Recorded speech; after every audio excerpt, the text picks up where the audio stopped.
सब प्रेस वालों को हमारा मुबारक है, आपका क्रिसमस भी है आपको। हमने आपको तकलीफ दी है एक ऐसे मसले के लिए जो बहुत ही कंसर्न का मसला है हमारे JKCA का। तो हम चाहते हैं कि हम आपसे सब शेयर करें जो हमारे साथ हो रहा है, क्योंकि ये कुछ कई सालों से हम सुप्रीम कोर्ट में है। हमने सुप्रीम कोर्ट को कहा कि हमको ये सब कमेटी खत्म करके हमको एक इलेक्शन करा दो।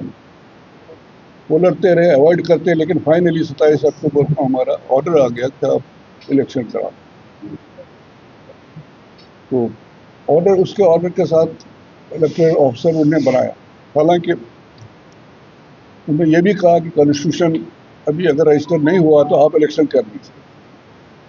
कितना वो किस हद तक ठीक है नहीं है तो हम उसमें नहीं जाना चाहते, लेकिन अब सुप्रीम कोर्ट का ऑर्डर है, हमने कहा चलो ठीक है, फेयर इलेक्शन हो जाएगा। तो उसकी वजह से वो वेटिंग कर रहे हैं। लेकिन हमने क्या देखा कि जो कॉन्स्टिट्यूशन जो हमारा नया इन्होंने अप्लाई किया है उसमें एक प्रोसीजर दिखाया है कि इलेक्शन कैसे होगा, प्रोसेस ऑफ इलेक्शन क्या होगा। उसमें जनरल काउंसिल को पहले बुलानी है, जिसमें सब रूल्स रेगुलेशन साइड करने होते हैं, इलेक्शन कैसा होगा, कौन करेगा, और इनफैक्ट उसी को ये इलेक्टोरल ऑफिसर बनाना था। लेकिन हम supreme court in its judgement they have appointed the election officer mister Jyoti. ठीक है, क्योंकि हमें यह है कि अगर वो फेयर करते थे तो कोई प्रॉब्लम नहीं था, ऐसा नहीं। लेकिन what we observe from the date he was appointed, हम उनको रिक्वेस्ट करते रहे कि हमारे साथ यहाँ आइए, जनरल काउंसिल में बैठे हमसे डिस्कस कर दीजिए, we are interested party, so that fair election हो जाए। हमारे एसोसिएशन में 25 क्लब हैं जो रेगुलर जो सोसाइटी की, we are societies, JKCA is a society, और जो एफिलिएटेड क्लब्स हैं उनमें से भी सोसाइटीज बहुत है। तो उसमें वो 25 में से कुछ क्लब ऐसे थे जो थोड़े डिस्टर्ब थे कुछ कारणों से, जिनका हाईकोर्ट ने अम्बड्समैन उनको फिक्स किया था, बशीर साहब, जस्टिस बशीर साहब। उसने 3 साल काम करके हर एक क्लब को बुलाया, उनके अपोजिट को बुलाया और फाइनल जजमेंट उन्होंने की। उसके हिसाब से उन्होंने इलेक्शन किए, कंटिन्यू करते रहे पिछले 4 साल से। लेकिन जो उसमें से डिसकंटेंट एलिमेंट थे वो तो नेचुरली मुतमईन हुए नहीं, उसके से उनको कोई चारा थे। उन्होंने, हमने क्या देखा कि एक चोरी छुपी एक अम्बड्समैन मार्च 25 में अपॉइंटमेंट किया। वो किसने किया ये पता नहीं, हमने दूसरा अम्बड्समैन, जो दूसरा अम्बड्समैन कर ही नहीं सकता। अम्बड्समैन होता है करना या तो जनरल काउंसिल बना सकती है या कोई कोर्ट ऑर्डर। न तो जनरल काउंसिल ने बनाया है, न कोई नया अम्बड्समैन ने किया है, जिसको हम जानते भी नहीं, किसी को बुलाया नहीं उसने। 27 अक्टूबर के बाद नवंबर में सबको जो दूसरे डिस्प्यूटेड क्लब्स थे 5-6, उनको चिट्ठियां लिखी कि अब आपका जी रिजेक्ट हो गया, वो हो गया। तो ये एक बहुत अलार्मिंग सिचुएशन है। और इसमें मैं पर्सनली समझता हूँ, I have been a vice president BCCI, तो उनका कुछ ऐसा है ये रहा कि उन्होंने they do not ensure that fair elections हो, उनको शायद मंशा नहीं हो। तो इसलिए हम कोर्ट में बहुत केसेस चले गए हैं, वो कभी ऑर्डर नहीं हुआ है, एडवांटेज दिया जा रहा है, ये जो टाइम गैप है उसके लिए। तो इसलिए हमने सोचा हम आपको भी, मीडिया को, हर एक अपना अपना पूरी डिटेल बताएंगे कि क्या हो रहा है। तो इसलिए आपको वेलकम करते हैं। Now other people will tell you on different subjects in detail. तो थैंक यू। एक्चुअली हमारा मेन जो कंसेप्ट है, जो जस्टिस बशीरुद्दीन साहब को डिवीजन बेंच ने बनाया, उससे पहले बहुत टाइम से डिस्प्यूट चल रहा था। ऑनरेबल सुप्रीम कोर्ट में 12-13 साल से केसेस चल रहे थे और हम हर वक्त यही कोशिश कर रहे थे इलेक्शन से।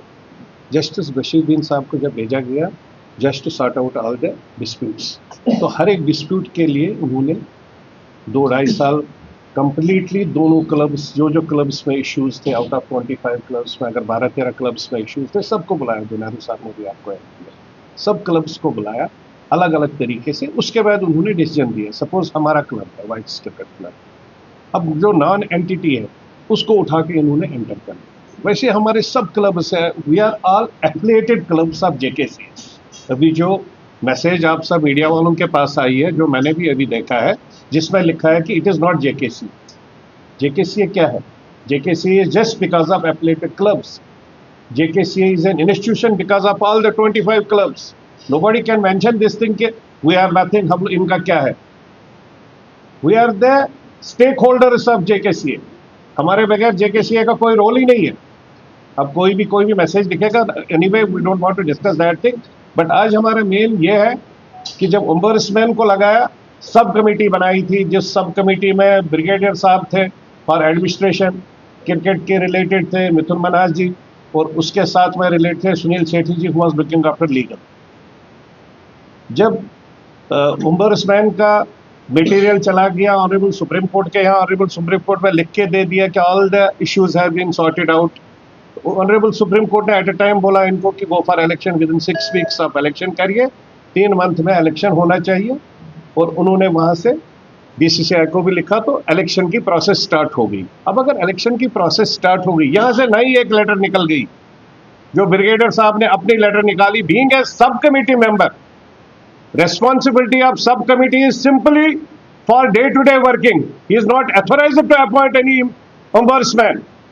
Ombudsman की अथॉरिटी है खाली हाई कोर्ट को, जजेस को, एज वेल एज एजीएम। वो भी एजीएम तब है जब आफ्टर इलेक्शन होगा, बिफोर इलेक्शन कोई एजीएम नहीं होता है। तो ये जो गलत हो रहा है, उस तरीके से इन्होंने ombudsman को अपना बनाया। दे वर नॉट एक्सपेक्टिंग कि इलेक्शन, ऑनरेबल सुप्रीम कोर्ट बोलेगा इलेक्शन करो विद इन 6 वीक्स। तो उसके बाद में इन्होंने इस प्रोसेस को स्टार्ट कर दिया, जिसके ऊपर जो जो लोगों को ओम्बर्समैन ने बाहर किया था, उन सब लोगों को इन्होंने वोटर लिस्ट में लाया और they have been allowed for the voting. अब हम जब ऑनरेबल कोर्ट्स में जा रहे हैं, बदकिस्मती यह है कि ऑनरेबल कोर्ट में हम लोग मांग रहे हैं ओम्बर्समैन। हम कह रहे हैं ओम्बर्समैन को क्यों बनाया, किसने बनाया, किस तरीके से बनाया, सब कमेटी कैसे बना सकती। तो ऑनरेबल कोर्ट के माध्यम से वहां डिस्कशन, जो भी हमारे पेपर्स आते हैं, उसमें वो लोग पूरा ही डाइवर्ट हो जाता है। तो हम लोगों ने जो जो प्लीज डाल रखी है ऑनरेबल हाई कोर्ट में, हम लोग किसी भी, बिकॉज वो कंटेम्प्ट ऑफ कोर्ट हो जाएगा, we are not in a position to speak against court, but हाँ हम एक काम कर सकते हैं, we are the legal citizens of this nation.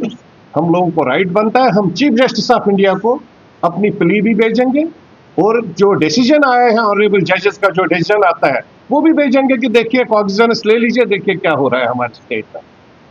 अगर यहां से कुछ गलत हो रहा है तो हमारी क्या गलती है? अगर वहां पर कुछ है, इफ दे आर करेक्ट, अगर मैं मांग रहा हूं, मेरा क्लब मांग रहा है कि मेरे को ओम्बर्समैन, हम सबों का एक ही डिसीजन है कि हमारा ओम्बर्समैन आपने किस बात पर लगाया, यू आर नॉट अथोराइज्ड। अगर आपको जस्टिस बशीरुद्दीन साहब पसंद नहीं थे या आपको लगा ठीक नहीं है, जितने क्लब्स थे आपने उनसे एप्लीकेशन लेनी थी, एक लीगल फॉर्मेशन है, तो उसके बाद में आपने वापस कोर्ट में जाना था कि जस्टिस बशीरुद्दीन साहब का जो जजमेंट था वो ठीक नहीं है, we want to change it. अगर उसमें कोर्ट चेंज कर लेता, उसके बाद आप अथोराइज नहीं होते कोर्ट के माध्यम से ही कि आप डे टू डे वर्किंग के लिए है। अंडर 16 कैसे जाएगा, अंडर 19 कौन खेलेगा, अंडर 23 क्या खेलेगा, रांझीज कैसे खेलेंगे, वो सब टीम्स के लिए, और डे टू डे वर्किंग में। दूसरी बात है, we want to see the accounts. जो पिछले 2-3 साल में जो पैसा आया है जेकेसीए में, हम लोग वो भी देखना चाहते हैं कि जम्मू कश्मीर में कितने स्टेडियम बने, वो पैसा कहाँ लग रहा है। अभी तक अगर हम नहीं चाहते हैं, हमें लग रहा है, चाहते क्या, हमें लग रहा है कि और एक स्कैम शायद निकल के आ जाएगा, the way things are going. Otherwise इतना इंटरेस्ट क्यों ले रहे हैं?